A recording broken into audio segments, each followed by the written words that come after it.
Assalamualaikum warahmatullahi wabarakatuh. Perkenalkan, nama saya Nur Syahlia. Saya Natasha Aulia Hairunisa. Saya Firman. Saya Azam Marzaki. Kami akan membahas sejarah mengenai Kerajaan Pajajaran. Kerajaan Pajajaran adalah sebuah kerajaan Hindu yang diperkirakan beribu kotanya di Pakuan Bogor di Jawa Barat.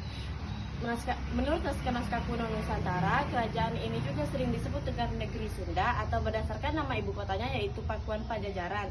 Kerajaan ini didirikan pada tahun 923 oleh Sriwijaya Bupati. Letak kerajaan ini ada di Sungai Besar dengan Sungai Tenggerang yang ada di dataran tinggi, yang satu menghadap Gunung Pangrango dan satunya menghadap ke tebing Wiliwung. Kerajaan Pajajaran juga memiliki beberapa sumber sejarah sebagai bukti bahwa kerajaan bercorak Hindu ini pernah ada di Jawa Barat. Berikut beberapa sumber sejarah dari Kerajaan Pajajaran, antara lain prasasti dan juga naskah kuno. Prasasti peninggalan dari Kerajaan Pajajaran adalah Prasasti Rakran Juru Pengambat, Prasasti Astana Gede, dan juga Prasasti Cikapundung. Prasasti Rakran Juru Pengambat adalah peninggalan sejarah penting dari abad ke-10 atau sekitar 932 Masehi.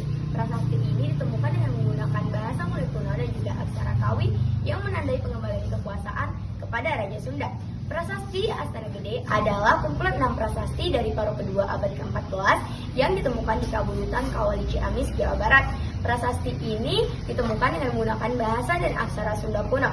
Prasasti utama berfungsi sebagai sakakala atau monumen peringatan untuk menghormati Raja Niskala Wastukencana dari Kerajaan Sunda Galuh. Prasasti Cikapundung adalah peninggalan dari masa purbakala yang ditemukan di sekitaran aliran Sungai Cikapundung, Bandung, Jawa Barat.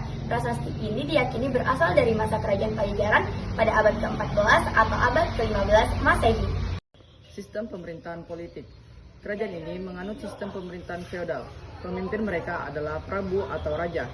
Selama Kerajaan Pajajaran berdiri, kerajaan ini memiliki 6 raja, di antara lain adalah sebagai berikut.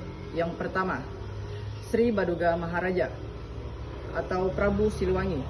Raja ini memimpin kerajaan Pajajaran dari tahun 1482 sampai dengan 1521.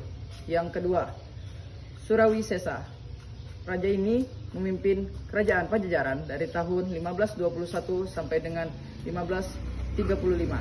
Yang ketiga, Ratu Dewata. Ratu Dewata memimpin kerajaan Pajajaran dari tahun 1535 sampai dengan 1543. Yang keempat, Ratu Sakti. Ratu Sakti memimpin kerajaan Pajajaran dari tahun 1543 sampai dengan 1551. Yang kelima, Ratu Nilakendra. Ratu Nilakendra memimpin kerajaan Pajajaran dari tahun 1551 sampai dengan 1567.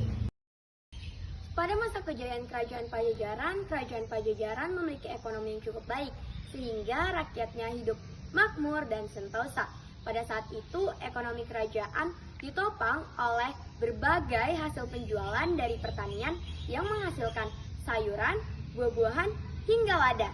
Akan tetapi, penghasilan terbesar yang menjadi komoditas utama ekspor kerajaan berasal dari lada.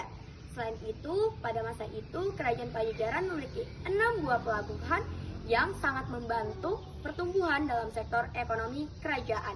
Selain itu, berbagai kebutuhan primer, sekunder, hingga tersier tersedia di pelabuhan tersebut. Pada era Sri Baduga Maharaja, pelabuhan adalah jantung ekonomi kerajaan. Dalam bidang sastra, masyarakat Pajajaran juga memiliki karya sastra yang tertulis oleh Sunda kuno. Antara lain, karya sastra tersebut adalah Carita Kahyangan dan Sahyangan, Siksanda Karasean yang berisi tentang sejarah Raja-Raja Sunda. Hasil kebudayaan lainnya tampak pada arsitektur dan tata kota. Ibu kota kerajaan atau Pakuan Pajajaran memiliki tata ruang yang baik seperti keraton, alun-alun, dan tempat pemujaan. Sistem kepercayaan Kerajaan Pajajaran abad ke-7 hingga abad ke-16. Bercorak-campuran antara Hindu, Buddha, dan asli Sunda Wiwitan. Sunda Wiwitan adalah ajaran monoteisme purba yang memuja Sang Hyang Wiersa, yang Maha Kuasa, serta menghormati roh leluhur dan kekuatan alam. Sejarah bukan hanya cerita masa lalu, tapi pelajaran berharga untuk masa depan. Mari cintai sejarah. Agar kita kenal jati diri bangsa. Kenali masa lalu, pahami masa kini, dan bangun masa depan.